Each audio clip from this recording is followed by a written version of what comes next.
Assalamualaikum warahmatullahi wabarakatuh. Perkenalkan, nama saya Ahmad Faruriza dengan NIM 46114170006.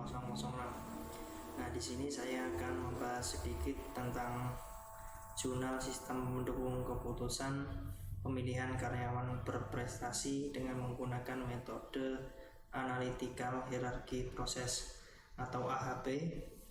Di sini mengambil studi kasus di PT Capella Dynamic Nusantara Takengon. Nah, apa itu Decision Support System atau sistem pendukung keputusan?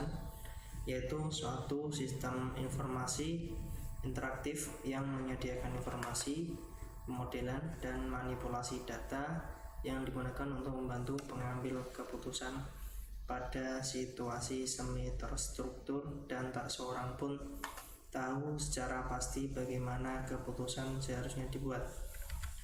Nah, apa itu karyawan? Karyawan adalah merupakan tiap orang yang mampu melaksanakan pekerjaan baik di dalam maupun di luar hubungan kerja guna menghasilkan jasa atau barang untuk memenuhi kebutuhan masyarakat.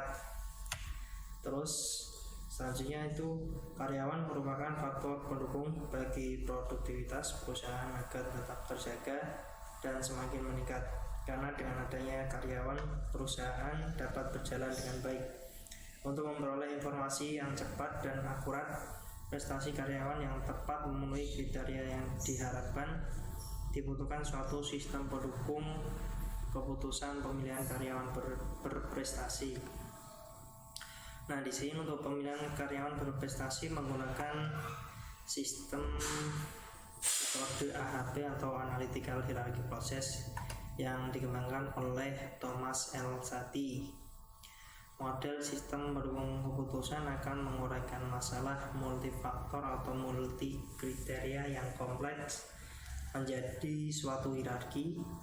Hierarki di sini didefinisikan sebagai suatu representasi dari sebuah permasalahan yang kompleks dalam suatu struktur tujuan yang diikuti mulai dari level faktor, prosada kriteria, dan seterusnya sampai ke bawah hingga level terakhir.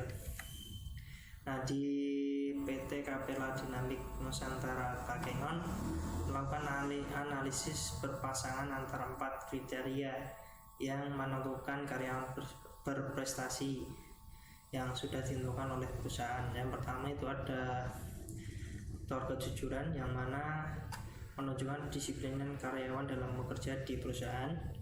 Terus ada faktor kedisiplinan, yaitu karyawan itu bekerja sesuai dengan pekerjaan yang ditentukan oleh perusahaan.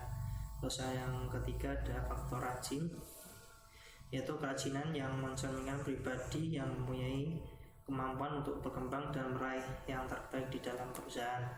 Terus yang terakhir ada faktor tanggung jawab, yaitu menyatakan kriteria utama dari seorang karyawan yang berpikir maju.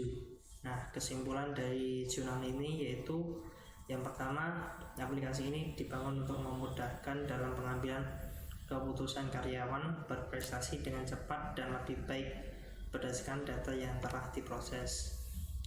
Nah, yang kedua ada dengan adanya proses pemilihan berprestasi di PT Capella Dynamic Nusantara Takengon ini membantu pihak perusahaan dalam memilih karyawan berprestasi yang tepat guna dijadikan bahan pertimbangan dalam proses pemilihan karyawan berprestasi di perusahaan. Terus yang terakhir, dengan menerapkan metode Analytical Hierarchy Process, perusahaan dapat mengetahui nilai bobot karyawan berprestasi dan dapat memberikan hasil penilaian dengan cepat. Nah, sekian presentasi yang dapat saya sampaikan. Wassalamualaikum warahmatullahi wabarakatuh.